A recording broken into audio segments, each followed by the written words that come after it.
आज सांगलीत अशा ठिकाणी जेवलोय जिथं जेवल्यावर माझा 40 किलोमीटरचा प्रवासच फिटला. अहो नॉनव्हेज जेवणापेक्षा सुद्धा जास्त गर्दी इथं व्हेज जेवायसाठी असते. अहो इथं व्हेज जेवणाची क्वालिटीच तशी असते. त्यामुळे दिवसा म्हणून नका रात्री म्हणून नका खवयांची गर्दी इथं कायमच दिसते. निसर्गरम्य वातावरणात झाडाच्या सानिध्यात पोटाला शांती आणि मनाला विश्रांती देणारं ठिकाण म्हणजे हॉटेल पालवी. माधवनगरकडनं मिरजेला जाणाऱ्या बायपास रोडला 2008 सालापासून सुरू असलेलं सांगलीकरांच्या मनात बसलेलं हॉटेल आहे पालवी. इथं ऍट ए टाइम जवळजवळ 750 लोकांचं सिटिंग कॅपॅसिटी आहे. त्यात पार्टीसाठी लॉन पण आहे, मीटिंगसाठी बँक्वेट हॉल पण आहे, जेवणासाठी ती एसी हॉलची सोय पण आहे आणि जेवणानंतर खायला आईस्क्रीमचं पार्लर सुद्धा आहे बरं. अच्छा आहे. आता खायला काय आहे ते सांग. अहो प्युअर व्हेज जेवणामध्ये इथं 350 पेक्षा जास्त व्हरायटीचं जेवण मिळतं. त्यातल्या त्या स्पेशल म्हणजे आळूवडी, व्हेज मालवणी रस्सा, पनीर अंगारा, पनीर तुफानी, व्हेज दम बिर्याणी, काजू मसाला, स्टार्टर मध्ये आहे manchow soup, tomato soup, veg Manchurian.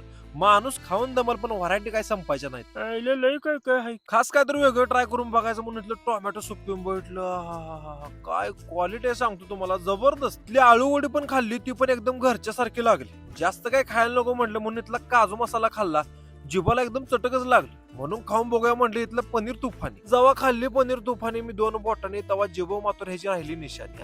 एवढं सगळं खाऊन पोटात उठला अजूनच बडका. म्हणून घेऊया म्हटलं पनीर अंगारा. हे खाल्ल्यावर सुद्धा एक नंबरचं लागलं. पोटात व्हायचा गारवा करायला म्हटलं इथलं आईस्क्रीम आणि फालुदा घेऊया. फालुदा पेल्यानं तुम्हाला सांगतो पोटाला एकदम गारवाच भेटला. व्हेज जेवणासाठी इथलं नाव मात्र सांगली जिल्ह्यामध्ये फेमस आहे. तुम्ही कधी गेला तर 100% जेवण बघा, क्वालिटी जेवण.